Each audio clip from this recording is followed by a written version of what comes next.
আমার নাম মুসাম্মদ জুমাইলা খাতুন কেয়া।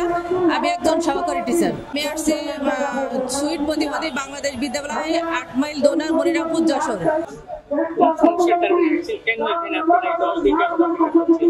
আমাদের সমস্যা হচ্ছে যে আমাদের স্কুলগুলো বাংলাদেশ প্রতিবন্ধী বিদ্যালয় এগুলো এটা সরকার নিয়োগের মাধ্যমে আমরা স্কুলগুলো চালু করছি, কিন্তু আমরা কোনো এখানে এখনো পর্যন্ত কোনো স্বীকৃতি এবং এমপিও পাই নাই।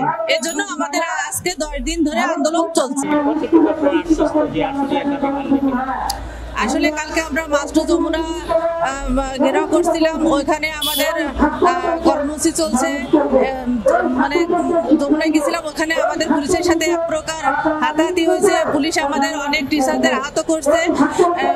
এটা তারপরে আমাদের এখান থেকে 7 জন প্রতিনিধি ডাকছিল মন্ত্রণালয়ে। ডাকার পরে ওনাদেরকে আশ্বস্ত করছে যে আমাদের 7 দিন সময় দেন, আমরা আমাদের ভিতরে একটা প্রজ্ঞাবন্দী করব।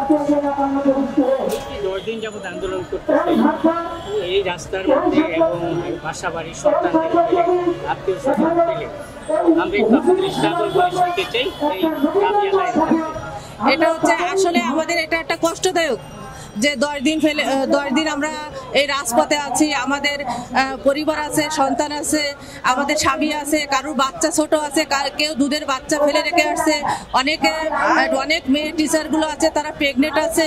এটা নিয়ে আমাদের খুব সমস্যা হচ্ছে। এই রাস্তার ভিতরে ধুলা বালি, তারপরে হচ্ছে রোদ বৃষ্টি হচ্ছে। এটাও জানেন যে ওয়েদারের অবস্থা মাঝে মাঝে খারাপ হয়ে যাচ্ছে। এখানে প্রখর রোদও আছে, গরমে ফ্যান নাই, আমাদের অনেক কষ্ট হচ্ছে।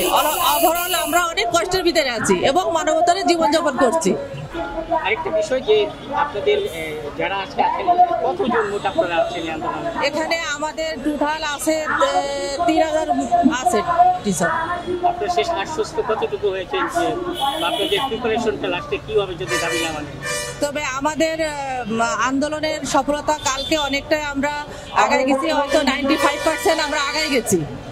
এখন বাকিটা সরকারের হাতে, উপদেষ্টার হাতে। সরকারের উপদেষ্টার কাছে আমাদের একটাই চাওয়া যে আমাদের স্কুলগুলো স্বীকৃতি এবং এমপিও ঘোষণা করে দিক এবং প্রজ্ঞাপন দিয়ে দিক। চিঠির মাধ্যমে আমাদের আশ্বস্ত করুক, আমরা রাজপথ ছেড়ে দেবো, আন্দোলন স্থগিত করব। ধন্যবাদ আপনাদেরকেও।